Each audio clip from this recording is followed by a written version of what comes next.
El gato negro. Por Edgar Allan Poe.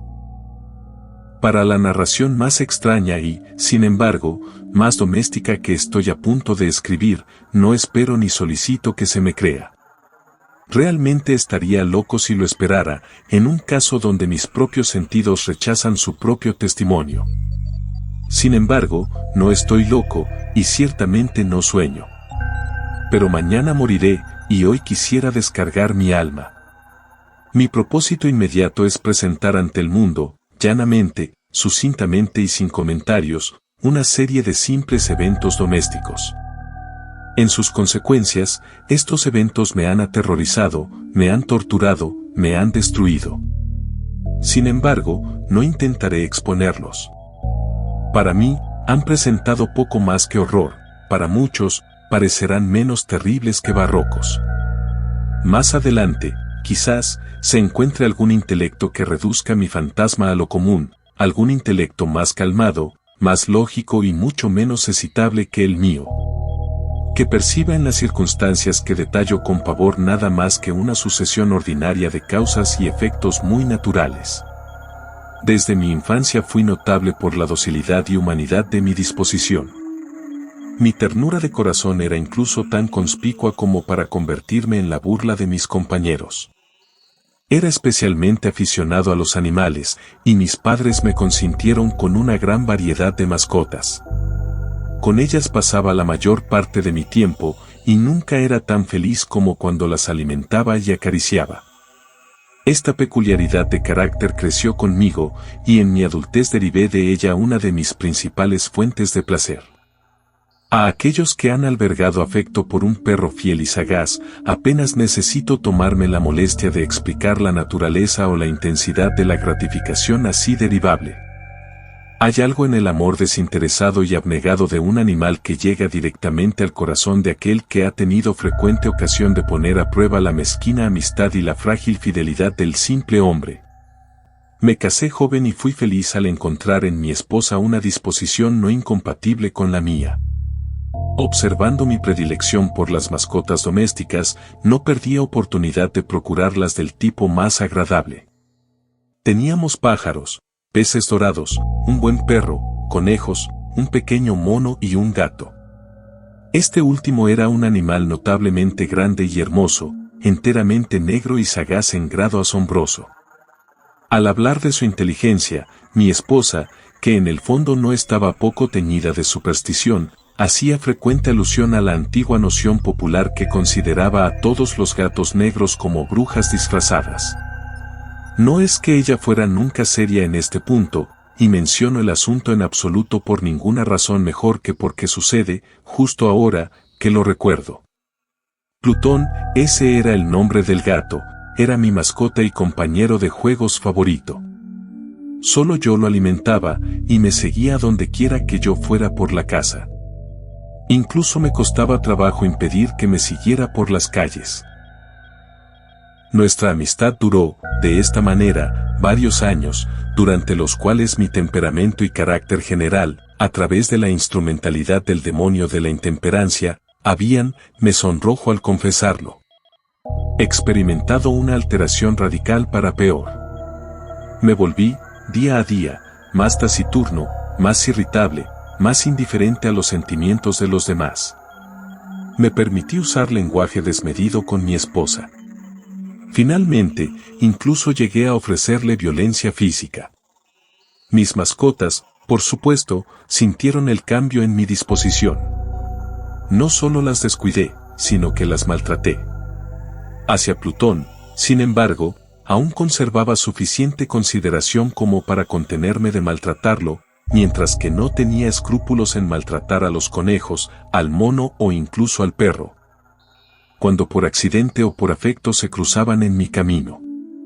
Pero mi enfermedad crecía en mí, pues que enfermedades como el alcohol, y finalmente, incluso Plutón, que ya estaba envejeciendo y, consecuentemente, se volvía algo irritable. Incluso Plutón comenzó a experimentar los efectos de mi mal humor. Una noche, regresando a casa muy intoxicado de uno de mis tugurios habituales de la ciudad, me pareció que el gato evitaba mi presencia. Lo agarré, entonces, asustado por mi violencia, me infligió una leve herida en la mano con sus dientes. La furia de un demonio se apoderó instantáneamente de mí. Ya no me reconocía. Mi alma original pareció, de repente, abandonar mi cuerpo, y una malevolencia más que demoníaca, alimentada por la ginebra, estremeció cada fibra de mi ser. Saqué de mi bolsillo del chaleco un cortaplumas, lo abrí, agarré a la pobre bestia por la garganta y deliberadamente le arranqué uno de los ojos de la cuenca. Me sonrojo, ardo, me estremezco mientras escribo la maldita atrocidad. Cuando la razón regresó con la mañana, cuando había dormido para eliminar los vapores del desenfreno nocturno, experimenté un sentimiento mitad de horror, mitad de remordimiento, por el crimen del que había sido culpable. Pero era, en el mejor de los casos, un sentimiento débil y equívoco, y el alma permaneció intacta. Me sumergí de nuevo en el exceso y pronto ahogué en vino todo recuerdo del acto. Mientras tanto, el gato se recuperó lentamente. La cuenca del ojo perdido presentaba, es cierto, una apariencia espantosa, pero ya no parecía sufrir ningún dolor. Andaba por la casa como de costumbre, pero, como era de esperar, huía con extremo terror ante mi cercanía. Me quedaba tanto de mi antiguo corazón como para sentirme afligido al principio por esta evidente aversión por parte de una criatura que una vez me había amado tanto. Pero este sentimiento pronto dio paso a la irritación. Y entonces vino, como para mi definitiva e irrevocable perdición, el espíritu de la perversidad. De este espíritu, la filosofía no da cuenta. Sin embargo, no estoy más seguro de que mi alma viva que de que la perversidad es uno de los impulsos primitivos del corazón humano. Una de las facultades o sentimientos primarios indivisibles que dan dirección al carácter del hombre. ¿Quién no se ha encontrado, cientos de veces, cometiendo una acción vil o tonta, sin otra razón que porque sabe que no debería?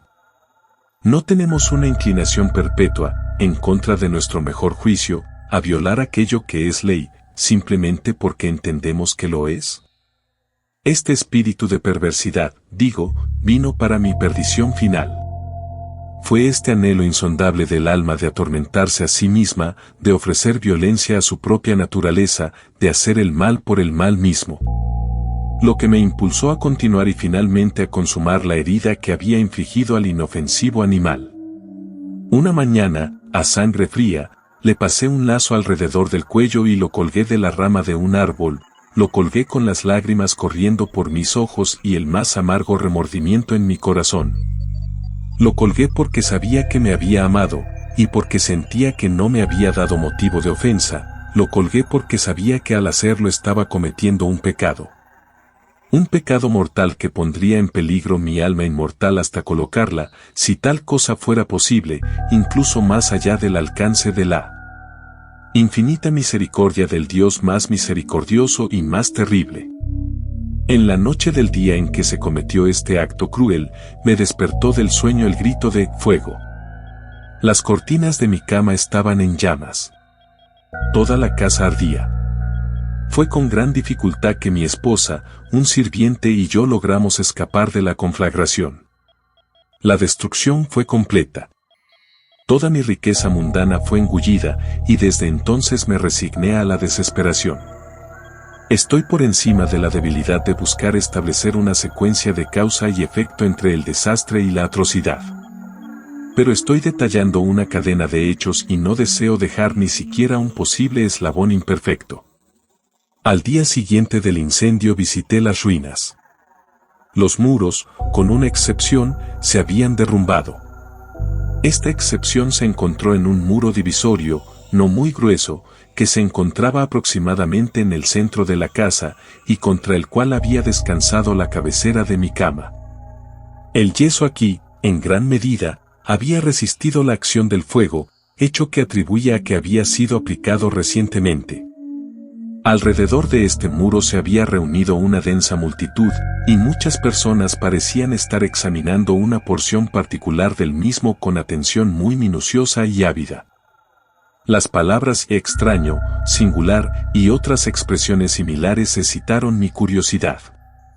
Me acerqué y vi, como grabada en bajorrelieve sobre la superficie blanca, la figura de un gato gigantesco. La impresión fue dada con una precisión verdaderamente maravillosa. Había una cuerda alrededor del cuello del animal. Cuando contemplé por primera vez esta aparición, pues apenas podía considerarla menos, mi asombro y mi terror fueron extremos.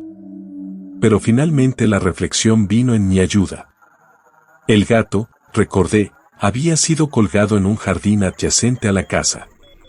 Al sonar la alarma de incendio, este jardín se había llenado inmediatamente de gente. Alguno de ellos debió haber cortado al animal del árbol y haberlo arrojado a través de una ventana abierta a mi habitación. Esto probablemente se había hecho con la intención de despertarme del sueño. La caída de otros muros había comprimido a la víctima de mi crueldad en la sustancia del yeso recién aplicado, cuya cal, junto con las llamas y el amoníaco del cadáver, habían entonces realizado el retrato tal como lo vi. Aunque así expliqué fácilmente a mi razón, si no del todo a mi conciencia, el sorprendente hecho recién detallado, no por ello dejó de causar una profunda impresión en mi imaginación. Durante meses no pude librarme del fantasma del gato, y, durante este periodo, volvió a mi espíritu un medio sentimiento que parecía, pero no era, remordimiento. Llegué incluso a lamentar la pérdida del animal y a buscar a mi alrededor, entre los viles tugurios que ahora frecuentaba habitualmente, otra mascota de la misma especie y de apariencia algo similar, con la cual suplir su lugar. Una noche, mientras estaba sentado, medio estupefacto, en un antro de más que infamia, mi atención fue repentinamente atraída hacia algún objeto negro, que reposaba sobre la tapa de uno de los inmensos barriles de ginebra o de ron, que constituían el principal mobiliario del lugar. Había estado mirando fijamente la parte superior de este barril durante algunos minutos, y lo que ahora me causó sorpresa fue el hecho de no haber percibido antes el objeto allí. Me acerqué y lo toqué con la mano. Era un gato negro, uno muy grande, tan grande como Plutón, y muy parecido a él en todos los aspectos, excepto que Plutón no tenía un solo pelo blanco en ninguna parte de su cuerpo, pero este gato tenía una mancha grande, aunque indefinida, de blanco, que cubría casi toda la región del pecho. Al tocarlo, se levantó inmediatamente, ronroneó fuertemente, se frotó contra mi mano y pareció encantado con mi atención. Esta, entonces, era la misma criatura que estaba buscando. De inmediato ofrecí comprársela al dueño del lugar, pero esta persona no reclamó propiedad sobre él, no sabía nada de él, nunca lo había visto antes. Continué mis caricias, y cuando me preparé para ir a casa, el animal mostró disposición a acompañarme. Le permití hacerlo, agachándome ocasionalmente y dándole palmaditas mientras avanzaba. Cuando llegó a la casa, se domesticó de inmediato y se convirtió al instante en un gran favorito de mi esposa.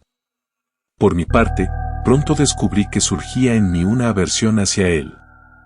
Esto era justo lo contrario de lo que había anticipado, pero, no sé cómo ni por qué, su evidente afecto por mí más bien me disgustaba y molestaba. Poco a poco, estos sentimientos de disgusto y molestia se elevaron hasta la amargura del odio. Evitaba a la criatura, un cierto sentido de vergüenza y el recuerdo de mi anterior acto de crueldad me impedían abusar físicamente de ella.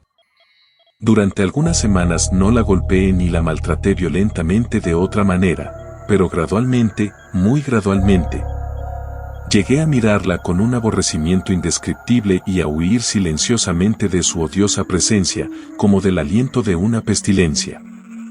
Lo que añadió, sin duda, a mi odio por la bestia, fue el descubrimiento, la mañana después de traerla a casa, de que, al igual que Plutón, también había sido privada de uno de sus ojos.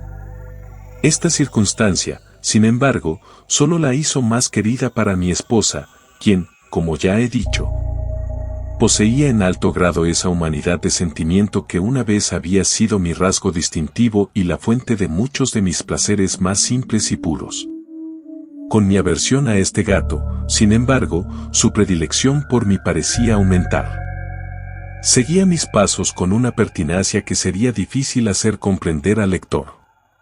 Siempre que me sentaba, se agazapaba debajo de mi silla o saltaba sobre mis rodillas, cubriéndome con sus repugnantes caricias.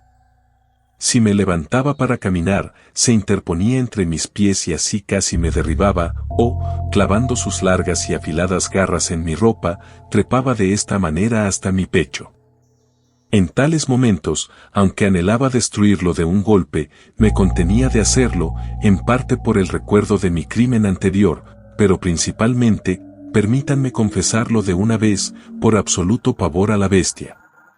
Este pavor no era exactamente un pavor al mal físico, y sin embargo me resultaría difícil definirlo de otra manera.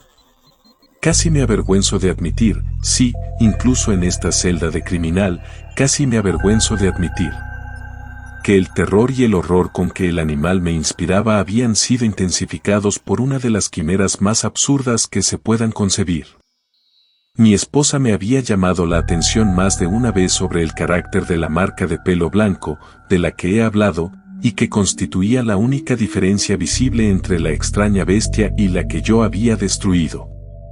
El lector recordará que esta marca, aunque grande, había sido originalmente muy indefinida, pero, por grados lentos, grados casi imperceptibles, y que durante mucho tiempo mi razón luchó por rechazar como fantasiosos. Había asumido, finalmente, una rigurosa distinción de contorno. Era ahora la representación de un objeto que me estremezco al nombrar, y por esto, sobre todo, aborrecía y temía, y me habría deshecho del monstruo si me hubiera atrevido. Era ahora, digo, la imagen de una cosa horrenda, espantosa, del patíbulo. Oh, lúgubre y terrible máquina de horror y de crimen, de agonía y de muerte. Y ahora era yo verdaderamente desdichado más allá de la desdicha de la mera humanidad. Y una bestia bruta, cuyo semejante yo había destruido despectivamente, una bestia bruta destinada a causarme a mí, un hombre, hecho a imagen del Dios Altísimo, tanta aflicción insufrible. ¡Ay! Ni de día ni de noche conocí ya más la bendición del descanso. Durante el día, la criatura no me dejaba solo ni un momento, y por la noche me despertaba a cada hora de sueños de miedo inefable, para encontrar el aliento caliente de la cosa en mi cara, y su vasto peso. Una pesadilla encarnada que no tenía poder para sacudirme, incumbente eternamente sobre mi corazón. Bajo la presión de tormentos como estos, los débiles remanentes del bien dentro de mí sucumbieron. Los malos pensamientos se convirtieron en mis únicos íntimos, los pensamientos más oscuros y malvados. La taciturnidad de mi temperamento habitual aumentó hasta el odio de todas las cosas y de toda la humanidad, mientras que, de los repentinos, frecuentes e ingobernables estallidos de furia a los que ahora me abandonaba ciegamente, mi esposa, que no se quejaba, era la más habitual y paciente de las víctimas.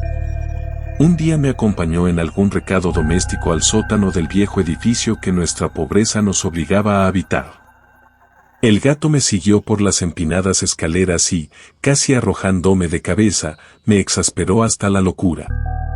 Levantando un hacha y olvidando, en mi ira, el pavor infantil que hasta entonces había detenido mi mano, apunté un golpe al animal que, por supuesto, habría resultado fatal instantáneamente si hubiera descendido como yo deseaba. Pero este golpe fue detenido por la mano de mi esposa. Impulsado, por la interferencia, a una rabia más que demoníaca, retiré mi brazo de su agarre y hundí el hacha en su cerebro. Cayó muerta en el acto, sin un gemido. Consumado este horrible asesinato, me dispuse de inmediato, y con total deliberación, a la tarea de ocultar el cuerpo. Sabía que no podía sacarlo de la casa, ni de día ni de noche, sin el riesgo de ser observado por los vecinos. Muchos proyectos entraron en mi mente. En un momento pensé en cortar el cadáver en fragmentos diminutos y destruirlos por el fuego. En otro, resolví cavar una tumba para él en el suelo del sótano. Nuevamente, deliberé sobre arrojarlo al pozo del patio, sobre empacarlo en una caja, como si fuera mercancía, con los arreglos habituales, y así conseguir que un mozo de cuerda se lo llevara de la casa. Finalmente, di con lo que consideré un expediente mucho mejor que cualquiera de estos. Decidí emparedarlo en el sótano, como se registra que los monjes de la Edad Media emparedaban a sus víctimas. Para un propósito como este, el sótano estaba bien adaptado. Sus paredes estaban construidas de forma suelta y recientemente habían sido enyesadas por completo con un yeso áspero, que la humedad de la atmósfera había impedido endurecer. Además, en una de las paredes había una protuberancia, causada por una falsa chimenea o hogar, que había sido rellenada y hecha para parecerse al resto del sótano. No dudé de que podría desplazar fácilmente los ladrillos en este punto, insertar el cadáver y volver a tapiar todo como antes, de modo que ningún ojo pudiera detectar nada sospechoso. Y en este cálculo no me engañé. Por medio de una palanca, desalojé fácilmente los ladrillos y, habiendo depositado cuidadosamente el cuerpo contra la pared interior, lo apoyé en esa posición mientras, con poco esfuerzo, volví a colocar toda la estructura como estaba originalmente. Habiendo procurado mortero, arena y pelo con toda precaución posible, preparé un yeso que no podía distinguirse del viejo, y con este repasé con mucho cuidado la nueva obra de ladrillo. Cuando terminé, me sentí satisfecho de que todo estuviera bien. La pared no presentaba la más mínima apariencia de haber sido alterada. Los escombros del suelo fueron recogidos con el más minucioso cuidado. Miré a mi alrededor triunfalmente y me dije, aquí, al menos, mi trabajo no ha sido en vano. Mi siguiente paso fue buscar a la bestia que había sido la causa de tanta desdicha, pues finalmente había resuelto firmemente darle muerte. Si hubiera podido encontrarla en ese momento, no habría habido duda sobre su destino. Pero parecía que el astuto animal se había alarmado por la violencia de mi ira anterior y se abstuvo de presentarse en mi estado de ánimo actual. Es imposible describir o imaginar la profunda, la dichosa sensación de alivio que la ausencia de la detestada criatura ocasionó en mi pecho. No hizo su aparición durante la noche, y así, por una noche al menos desde su introducción en la casa, dormí profunda y tranquilamente, sí, dormí, incluso con la carga del asesinato sobre mi alma. Pasaron el segundo y el tercer día, y mi atormentador aún no llegaba. Una vez más respiré como un hombre libre. El monstruo, aterrorizado, había huido de la propiedad para siempre. No lo volvería a ver. Mi felicidad era suprema. La culpa de mi oscuro acto me perturbaba muy poco. Se habían hecho algunas indagaciones, pero éstas habían sido respondidas fácilmente. Incluso se había instituido una búsqueda, pero, por supuesto, no se descubrió nada. Consideré asegurada mi futura felicidad. Al cuarto día del asesinato, un grupo de policías llegó muy inesperadamente a la casa y procedió nuevamente a realizar una rigurosa investigación de las instalaciones. Seguro, sin embargo, en la inescrutabilidad de mi lugar de ocultación, no sentí ninguna turbación en absoluto. Los oficiales me pidieron que los acompañara en su búsqueda. No dejaron rincón ni esquina sin explorar. Finalmente, por tercera o cuarta vez, descendieron al sótano. No temblé ni un músculo. Mi corazón latía tan calmadamente como el de quien duerme en la inocencia. Caminé por el sótano de extremo a extremo. Crucé los brazos sobre el pecho y deambulé tranquilamente de un lado a otro. La policía estaba completamente satisfecha y preparada para partir.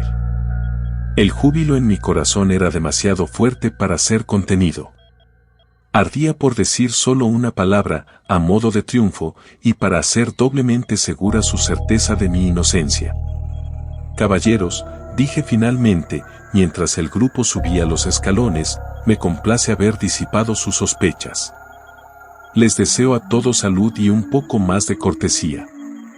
Por cierto, caballeros, esta es una casa muy bien construida. En el rabioso deseo de decir algo fácilmente, apenas sabía lo que pronunciaba. Puedo decir que es una casa excelentemente bien construida. Estas paredes, se van, caballeros.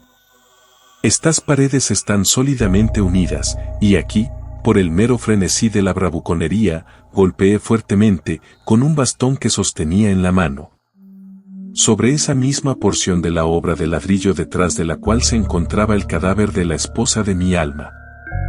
Pero que Dios me proteja y me libre de las garras del archidemonio. Apenas la reverberación de mis golpes se había hundido en el silencio, cuando fui respondido por una voz desde dentro de la tumba, por un grito, al principio ahogado y entrecortado, como el sollozo de un niño, y luego hinchándose rápidamente en un alarido largo, fuerte y continuo, completamente anómalo e inhumano, un aullido, un chillido lastimero, mitad de horror y mitad de triunfo. Tal como podría haber surgido solo del infierno, conjuntamente de las gargantas de los condenados en su agonía. Y de los demonios que se regocijan en la condenación. De mis propios pensamientos es una locura hablar. Desvaneciéndome, me tambaleé hacia la pared opuesta. Por un instante, el grupo en las escaleras permaneció inmóvil, por extremo terror y asombro. Al instante siguiente, una docena de brazos robustos trabajaban en la pared. Cayó por completo. El cadáver, ya en descomposición y cubierto de sangre coagulada, se erguía ante los ojos de los espectadores. Sobre su cabeza, con la boca roja y abierta y un solitario ojo de fuego, estaba sentada la horrenda bestia cuya astucia me había seducido al asesinato y cuya voz delatora me había consignado al verdugo. Había emparedado al monstruo dentro de la tumba.